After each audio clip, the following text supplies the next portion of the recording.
On this 4th of July edition of Locked On Grizzlies, we are discussing rumors straight from the horse's mouth in terms of Draymond Green that he once upon a time most certainly was very much possibly coming to the Memphis Grizzlies. Whether or not we agree or believe or how far that conversation got, we'll talk some free agency wins and losses so far and how it impacts the Memphis Grizzlies, of course. And then we're going to close out the show with some fun, some 4th of July superlatives. We're going to get Damichael Cole and I into an argument over who would win a hot dog eating contest among the current Grizzlies. I think my answer might surprise you. We'll talk about that and more on this episode. Stick with us. Happy 4th of July. Let's lock in.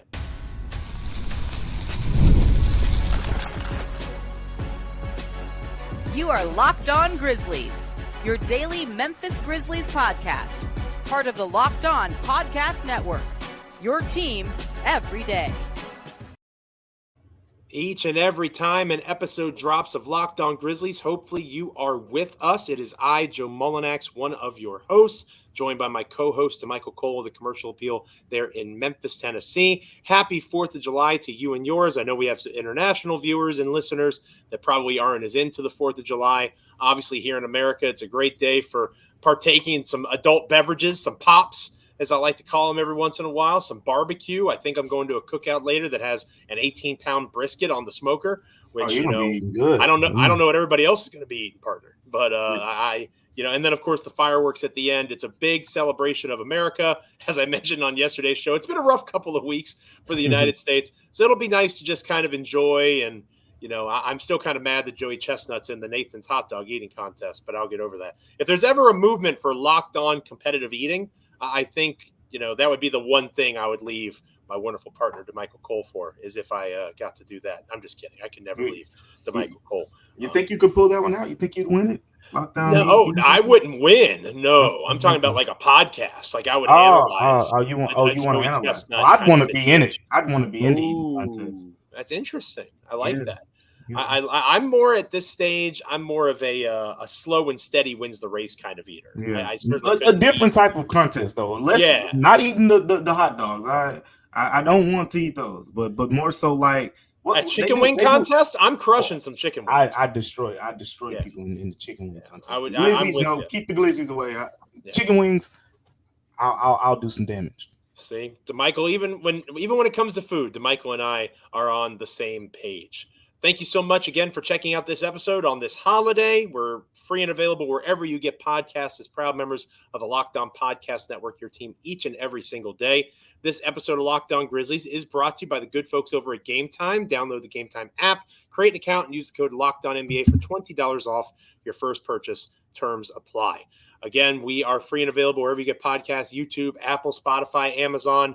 Thank you so much for being with us, especially on this holiday, getting your day started perhaps in the morning, or maybe you're hanging out. If you're at a Memphis cookout right now and you've got Locked On Grizzlies on, I'm going to be very happy. And you should let us know where you're listening to the show. Maybe that would be a great way to spend our 4th of July every once in a while, checking in on the comments. And maybe you're hanging out with some friends talking Grizzlies basketball. And that's exactly what I'm about to do. Talk to one of my friends about Grizzlies basketball, Damichael Cole, the Commercial Appeal there in Memphis, Tennessee. Draymond Green, also a podcaster. Could we say he's one of our peers at this point? Yeah, I think as a podcaster. He's one content creator. He's one of the guys. Yeah. He's one of us. Like Draymond Green is one of us, and JJ Redick, right? The first NBA podcaster to become a head basketball coach. Gave you some hope, didn't it, Joe?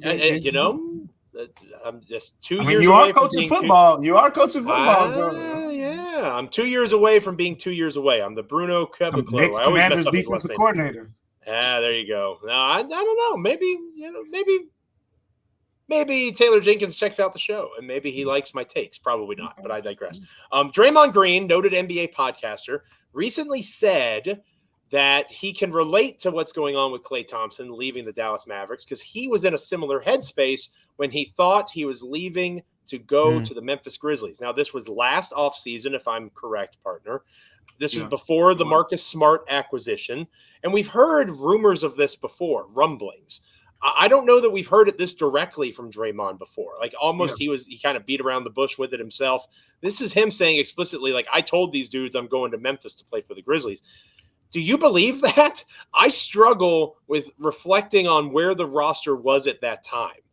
I don't know fully where he would have played. I'm not sure how that would have processed.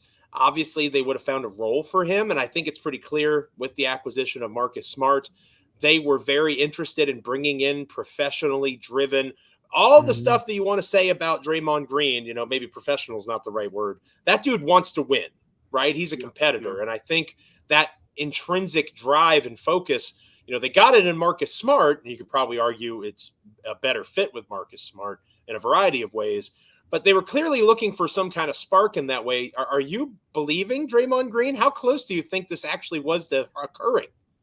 Yeah, I mean, you talk about where the roster was. Well, the roster was one. There was confidence, at least mildly, at the time that Steven Adams was getting closer to returning.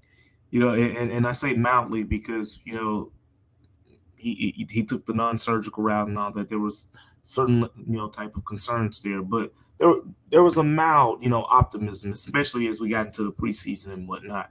But I really don't know what to make of that. Like I guess the idea was him and Jaren were going to be the starters, and he was going to be they were going to be the two defensive anchors or whatever the case may be. I'm not really a big advocate for why Draymond fits in Memphis. Like why would he even have been a fit?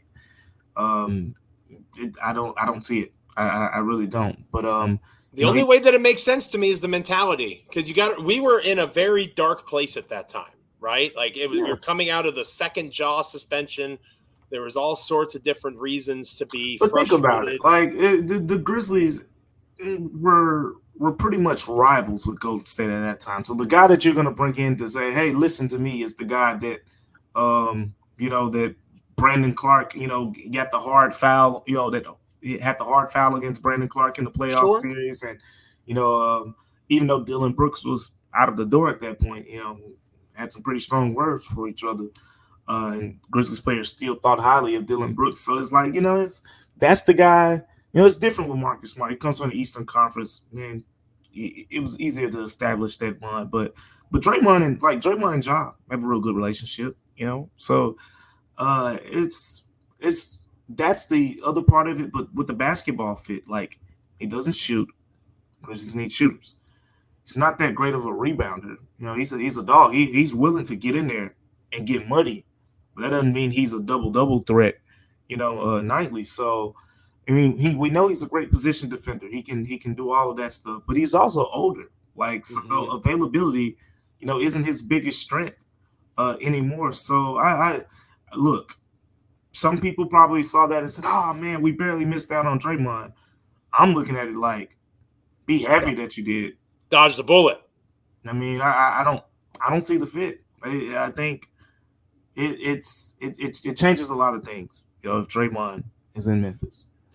He's a souped-up Xavier Tillman, right? And I know the comparisons are kind of dangerous, and obviously they're not exactly the same. But especially on the defensive end, I feel like Draymond Green is a much better, you could argue, maybe not at this point of his career, but over the arc of his career. The defensive versatility, he is a pretty impressive passer, right? And I do think that maybe is one of the arguments in terms of his facilitation. He doesn't have the size of Steven Adams, but he certainly is a better passer than Adams was. Oh, for sure. One of the better interior passers there is. Right. Mm-hmm. I do think that there is just a level of, hey, we're trying to find dudes that want to compete, right? If that's one of the knocks on us, like Xavier Tillman himself said it when he got to Boston, the professionalism, right? The guys, they're doing what it takes to win. Again, Draymond Green punched his teammate in the face of practice, so I'm not going to pretend like he's this model of professionalism. But I'm telling you, man. I talk every once in a while about those 16-game dudes, right? Like, you need guys that are going to help you win 16 games. Draymond Green's one of those guys. For all his faults, if you have that guy on your team in the playoffs, you'd rather him be with you than against you. If he would have came to Memphis show and he's putting Rudy Gobert in headlocks and all of that, it's been a nightmare. It would have been a test of the Zebo theory, right? The second chance, rehashing your image. And obviously Zach Randolph was different in a lot of ways that we don't have the time to get into on the show. It would be a test of that, right? And I think you could argue to a lesser extent the Marcus Smart experience has been a test of that culture that the Memphis Grizzlies have built. It just would have been a much stronger test. I think Smart and Green bring similar energy in very different ways, if that makes sense. They get to the same ends by different means, and are similar ends by different means. And in the case of Draymond, much louder means. So I'm sure there would have been a lot of people that wouldn't have liked it. I agree. I think more so basketball fit even than personality fit. Yeah. I don't know how I would have felt about it. They needed a wing defender. Right. And, unless you were going to have him guarding threes or whatever the case may be. Like, it just – I don't see the basketball fit. And I'm conflicted on the fit, around the team just beyond that. Like, yeah, you need leadership in there and whatnot, but Draymond Green, I mean, he is very much a leader with, like, vocally. He's so smart, has that future coach type potential to him. But I mean, we're talking about being suspended 25 games at that time, and then you're bringing in a guy who had already faced his fair share of suspensions. And if he had a season, in Memphis like he just had, in Golden State, where he got suspended a couple times, including a very similar suspension to Ja, where he was suspended indefinitely, and they wanted him to get counseling and things like that. So how would that have landed if he would have been in Memphis? Like, I'm struggling to feel like, man, the Grizzlies missed on something there. I don't really see it. I think they're just fine. They're just fine. I would agree. I think it's a good miss, right? Like, I see the logic theoretically, but I think it's a good miss. It's a good thing they didn't get Draymond. Let us know what you guys think in the comments. Do you agree with us? Missing on Draymond was probably an unanswered prayer, depending on who in the Grizzlies were praying for it. Maybe you thought Draymond would be a good fit.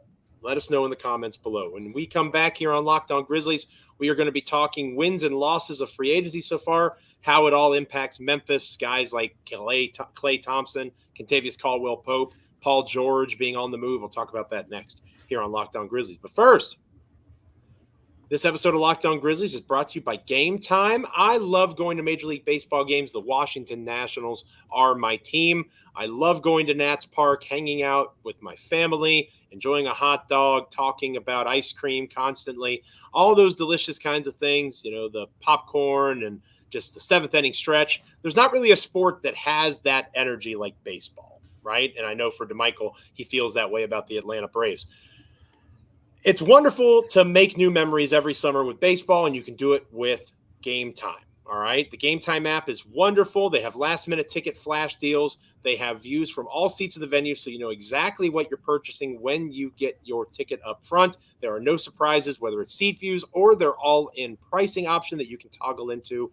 And again, the lowest price guarantee or Game Time will credit you 110% of the difference. Take the guesswork out of buying MLB tickets with Game Time. Download the Game Time app, create an account, and use the code LOCKEDONNBA for $20 off your first purchase. Terms apply. Again, create an account and redeem the code LOCKEDONNBA for $20 off. Download Game Time today. Last minute tickets, lowest prices guaranteed. When we come back here on Locked On Grizzlies, we're talking W's and L's from a free agency perspective. Stick with us. Welcome back to Locked On Grizzlies. I am Joe Mullinax, joined by Damichael Cole of the Commercial Appeal. They're in Memphis, Tennessee. We ixnayed the idea of Draymond Green being a Memphis Grizzly, as was rumored by Draymond himself this past offseason, not with the one that's currently going on. And speaking of the one currently going on, I don't think you can call Memphis a winner or a loser. They haven't really done anything, right? Yeah, so they're just kind of like, they're Switzerland, right? They're neutral. They're just hanging out, right? They're not going forward or backward in that front. There's several teams that are different in that way. And we've talked a little bit about the second apron, and we've talked about the West getting weaker. So, Michael, who are you looking at in terms of wins and losses this free agency and how it's relevant to Memphis? Because I would argue that the Grizzlies are winners in this free agency simply by default because they haven't had much action. And in the West, at least, a majority of the teams, OKC perhaps being the exception, and to a lesser extent, the Lakers and the Warriors. OKC being the real winner, the Clippers, I would argue, have gotten worse. The Nuggets have gotten worse. And that only helps a Grizzlies team that hopes to be back in the top 10 of the NBA and the top 5 of the Western Conference here in a few months.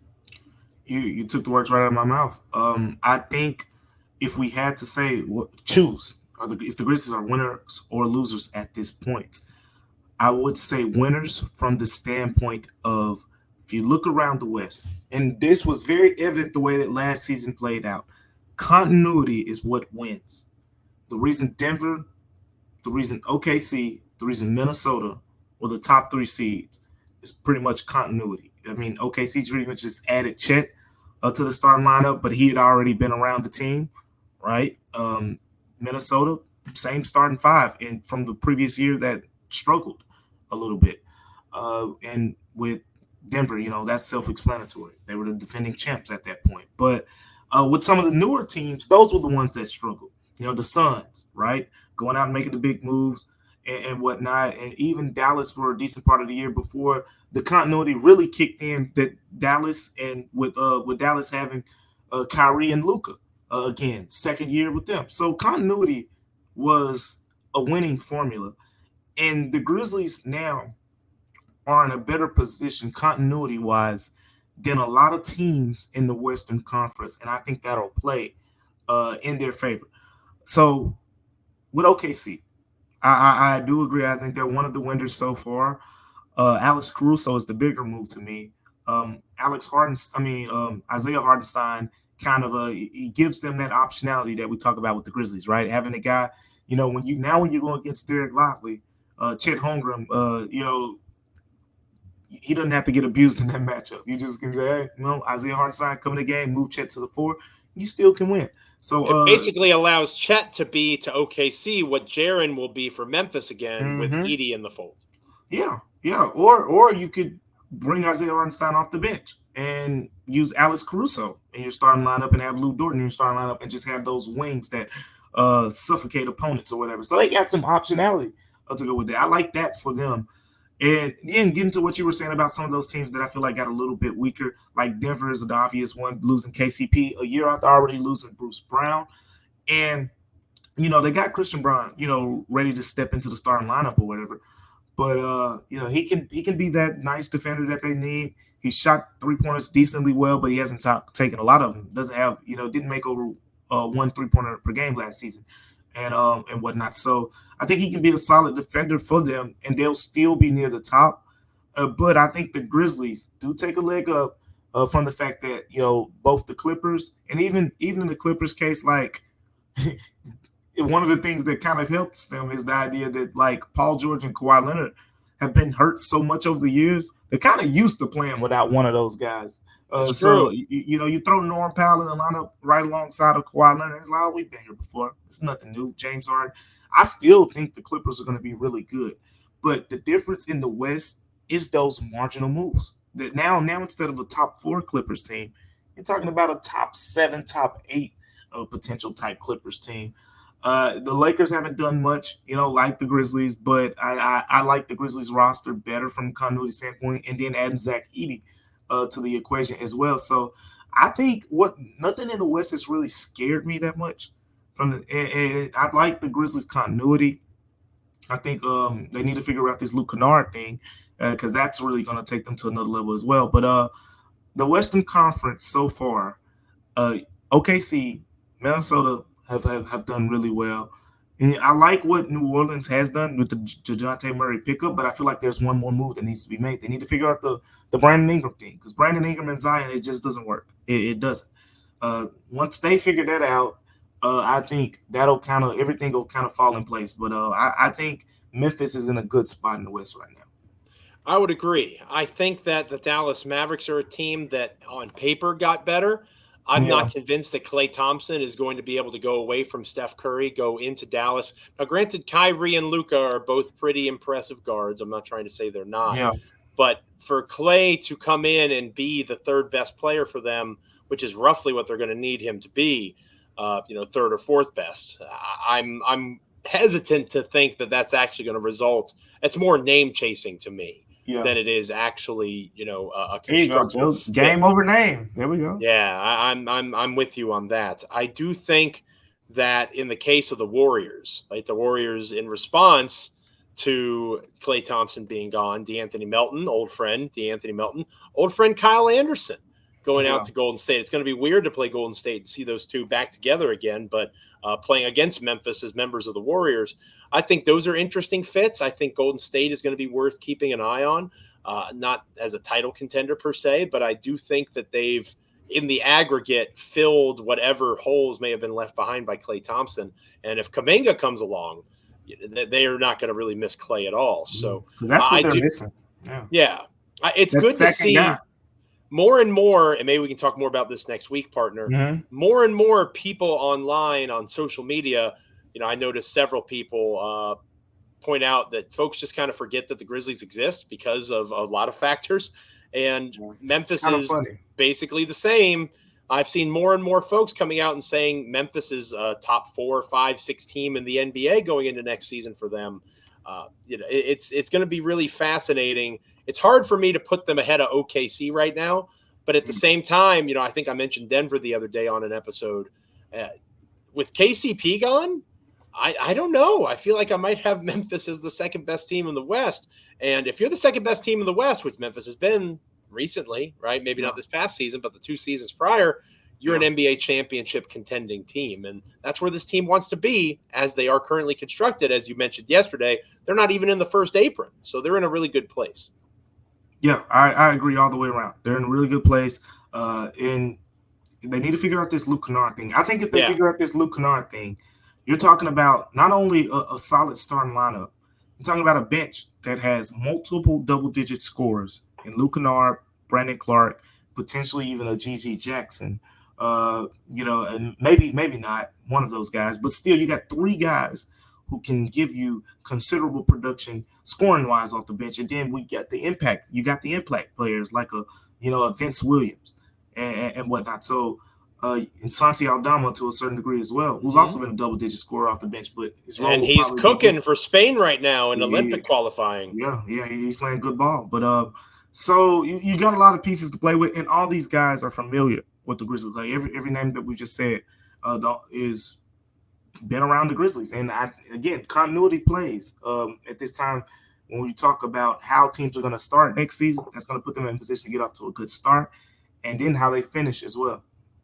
Memphis is a pretty obvious bounce back contender. I don't know how you can pay attention to the NBA, like cough Bill Simmons, cough and act like the Grizzlies are call them out, Joe. Call them out. Bad basketball team. It just doesn't make a ton of sense. Thanks for everything you've done, Bill, for the genre. But I think that might be one of your worst takes yet. But we don't need to go off on any tangents. I've reached my tangent quota for the week. There you go.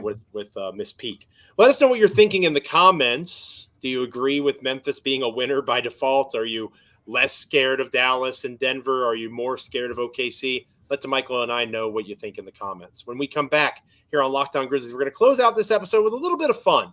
I have 3 superlative topics that for Damichael, and I'm curious to hear how he's going to respond. So 4th of July, Memphis Grizzlies style. If you're going to the cookout with the Grizzlies, kind of situation. We'll talk about that next year on Locked On Grizzlies. But I want to remind you first about Locked On Sports Today, first of its kind, 24/7 streaming channel on YouTube. You can also check it out on the Amazon Fire free TV channels app. It's a lot of fun. Not just Locked On Grizzlies. We're a part of a vast, vast network of podcasts. It's very similar to the Marvel universe, right? There's Locked On Mavericks, there's Locked On Commanders, there's Locked On Braves. There's all sorts of different content production out there. And you can check out what's going on in sports today through Locked On Sports Today. You don't need people screaming at you from Fox Sports and ESPN. You don't have to have segments like, what are we mad about? Like that sort of thing. Don't need that. You can have nuanced conversation and analysis with the Locked On Podcast Network, thanks to Locked On Sports Today. So check it out after this show is over. When we come back, 4th of July superlatives. Stick with us. Welcome back to Locked On Grizzlies. I am Joe Mullinax, joining you this Thursday, this 4th of July edition of the podcast. Hanging out with my good buddy and co-host, Damichael Cole of the Commercial Appeal there in Memphis, Tennessee. He's the award-winning beat writer for that publication. Hopefully you're going to have a great 4th of July after you check out the show. We will have a Friday edition of the show, more than likely, give or take how much fun Damichael has tonight. But there will be it'll just be a later episode, okay? So it might be like a noon posting, that sort of thing. I'll let Damichael talk about that a little bit towards the end of the show, because Damichael's going to get that solo. But there will be a Friday edition of the show. Just, we post it pretty early in the mornings. It's going to be a later posting on Friday. Just putting that on everybody's radar because of the holiday, right? Because of the 4th of July. And Damichael, I know you're going to a cookout. I think I mentioned my 18-pound brisket earlier on in the show. Let's just have some fun here to close out the program, right? Let's say the Grizzlies are coming to the cookout, right? I'm bringing my brisket. You're bringing some pops, and you're bringing some food, some good Damichael cooking, some chicken wings, maybe. I'm bringing the chicken wings. There you go. There you go. That's what I like to hear. I'm in. All right, I want to stress that. And then the Grizzlies are coming too. Okay, so I've got 3 topics of superlatives that I'm curious to hear of the current Grizzlies players, and we'll include Luke Kennard as well, who would be in the mix for this. Okay, so let's start off with everybody knows a good cookout, a good party's got good music, right? Yep. So, and I want to stress, usually people don't let me on the aux. They keep me away from it. They don't want to listen to a bunch of fat, balding, bearded white guys yell on country music and that sort of thing.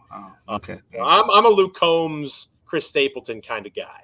All right. Okay. That's not everybody wants to hear that at the cookout. So not at the cookout. No. Which Grizzly would take the aux from me and dominate the aux at the party? Who is going to play DJ for our cookout here, Damichael? Going to give you a one name here so I can avoid saying a bunch of guys. Because honestly, the Grizzlies have like 3 or 4 guys who throughout the season just rock out. But I'm going to say Brandon Clark. Interesting. Brandon Clark is the guy that get the aux. He has a very different music taste, but he has a very variety. Like he has a variety. You have to be eclectic. You don't want to have just one genre. You gotta please everybody, right? You gotta please the people that like their old school music. You gotta please the R&B crowd. You gotta please all these different types of crowds. But Brandon Clark is definitely that guy. He makes some little music. Him, Jaren Jackson Jr., those guys. So yeah, I'm gonna say Brandon Clark is your aux guy. He has that versatility. I like that. I can support that. I'll go with Clark as well. Obviously, you've been in the locker room countless times. I've only been in there a few times in recent years with this group of guys. And I do think that you want that mix. It can't all be one artist. It can't all be one type of music. Because if John Morant gets that thing, you're NBA young boy to a T. Yeah. The players love it, but then some people will say, all right, John, what else we got? Maybe a little Glorilla or something like that. Yeah, there you go. Yeah, Glow. But I digress. See, I'm not that lame. I might have just ruined Glow. Nah. You're hip. I try to be hip. Just try to not break a hip. Then on the 4th of July, there is a big hot dog eating contest, right? My boy Joey Chestnut is not participating. If Dwayne "The Rock" Johnson and Joey Chestnut ran for president today, I would vote for them. That's how passionate I am about Joey Chestnut. Not participating this year. He's a legend in hot dog eating. If the Grizzlies had a hot dog eating contest, who are you taking? I'll give my take on this one because I think it's going to surprise you. The easy answer is Zach Edey, right? Because he's 7'4", 300 pounds. You just assume that guy's going to crush. I'm going to say John Conchar. Okay, and here's why. Because John Conchar is like the weird dude at the party. Like he's a little bit different. And he'll just show up and he'll be like, yeah, sure, I'll do the hot dog eating contest, whatever. And he'll be the guy that's like super into it. Like he'll actually kind of get himself up and like he'll do it as a bit. Like I'm going to win this to add on to the legend of the conch, that sort of thing. So I'm going to say John Conchar would be my favorite, an upset pick in a hot dog eating contest. Well, look, I'm not going to overthink it too. There was an interview with Matt Penner, Purdue Boilermaker men's basketball coach a few days ago, where he basically said that, paraphrasing here, that Memphis restaurants should be the happiest people about Zach Edey coming to Memphis because their economy is going to explode now. That's all I needed to hear. We know he's 7 foot 295, 300, and I mean he's a big boy. Like he's not 7'4", like we were talking about Wemby and Chet the other day, like 220, one of those slim frame guys. No, this is a big boy. I'm gonna go the obvious route here. I'm going with Zach Edey. The big guys don't always eat as fast. They might be the marathon runners at a dinner table, right? They might be the guys that I bring the 18-pound brisket and they ask, what is everybody else going to eat? Chop it down, We're talking about a race here. I hear you, though. Edey is the easy pick. And then the last one here that I've got, everybody, you start the fireworks show at like 9 or 9:30, and some people are like, oh, my God, it's been a long day. I'm so full. I just want to go to bed. Other people are super into the fireworks, right? Like they're watching them and they're laughing and they're kids again, that sort of thing. Who on the Grizzlies, in your opinion, would be that when it comes to the fireworks? This is easy one. It's Jaren Jackson Jr. all day. Yeah. This is all day long. I've seen the Grizzlies players interact with kids at whether it's their camps, whether it's in season events and stuff like that. Nobody interacts with the kids like Jaren Jackson Jr. Like we laugh sometimes just because he's a kid with them. Like he just meshes right in, with them, and they kind of gravitate to him throughout that process. The kids want to see Ja the most, more times than not. You have some that have certain favorite players. Sometimes it's Jaren, Dez, whatever the case may be. But Jaren's just a big kid. He'll definitely be over there popping the fireworks with the kids and having a ball. That's my pick. Those little pop-it things that you throw at the feet and they like spark up. Jaren's going to be doing that with my 5-year-old. I will say this: he has some comp. He has some real comp now with Gigi Jackson. Yeah, Gigi, I was going to say Gigi. That was yeah. I take the floor. You got it. I was going to say Gigi simply because he can't sit back on the deck like me and enjoy an adult beverage. He can't have that pop that I was talking about. So he's got to go be a kid, he's right? 19 years old. He literally is a kid, so he's going to go be a kid. I also shout out as a dad, there's something to be said when your kids are super into it, like a Derrick Rose. I've seen family pictures of Rose with his kids and that sort of thing. Super, yeah. I'm not saying he's going to be out there playing with them like Jaren or Gigi, but there is kind of he gives off that, and I mean this. I'm the exact same way, so I don't mean it in a bad way. Like that old man dad, like, yeah, I'm a dad. I've got kids. I'm making memories here. You know what I mean? Like I think feel that's like Desmond Bain too. Yeah, he's the I younger can see version. that. But I think that shout out to the dads on the Grizzlies. They it won't be quite like Jaren or Gigi. Those are my official answers. But I do think that they would be into it just because they see their kids being into it. Give us your responses. Let us know. Let us know who you think would win the hot dog eating contest, who would have the ox, who would be way too into the fireworks. And hopefully you're going to have a wonderful 4th of July with your friends and your family. Again, it's a interesting time. You don't come to Locked On Grizzlies for political conversations or economic theory. It's an interesting time in America, but at the same time, it's a wonderful opportunity to be with the people that you love the most, hopefully. So hopefully you get a chance to do that if you're in the United States. Be safe. Have a great holiday. And I will extend that same wish to Damichael, of course, spending time with loved ones and friends and just enjoying the day. The next time that we're here on Locked On Grizzlies, it's going to be Damichael flying solo. As I mentioned a moment ago, it's going to be a later in the day show. We usually post them early in the mornings. But because of the holiday, Damichael will get up and get himself going. And when the show goes live Friday, it'll go live. The reason that we're committed to that instead of just taking the day off is you imagine, Damichael, between now, whenever people are watching the show on the 4th, and when the show goes live on Friday, the Summer League roster would be announced. Yeah, that's pretty much one of the main things we're waiting on at this point. And there are names that or pretty much expect to be on there, from Scottie Pippen Jr., Trey Jemison, Gigi Jackson, and Jalen Wells and Cam Spencer. But then there's some guys you believe, like Zach Edey. We haven't heard 100% that he's going to be on there, but you believe he's going to be on there. So it's going to be good to see that actually in writing if he's on there. And then there are a couple other question marks. We know DJ Jeffrey is going to be there, but who else is they're going to round out the roster with from a competitive standpoint? Yeah, so that should be finalized by the time, again, midday on Friday, that the Friday episode goes live. Damichael will have that for you, and it'll be wonderful. I'll be checking it out as always, and I'll be back on Monday for an official Summer League preview. Players we're excited to watch, that sort of stuff. That's the plan for the next couple episodes of Locked On Grizzlies. Thank you guys so much for being with us on this episode. Like, comment, rate, review, subscribe, wherever you get your podcasts, Apple, Spotify, Amazon, YouTube. Make sure you're checking out Locked On Sports Today as soon as this show is over, both on YouTube as well as under Amazon Fire under the free TV channels app.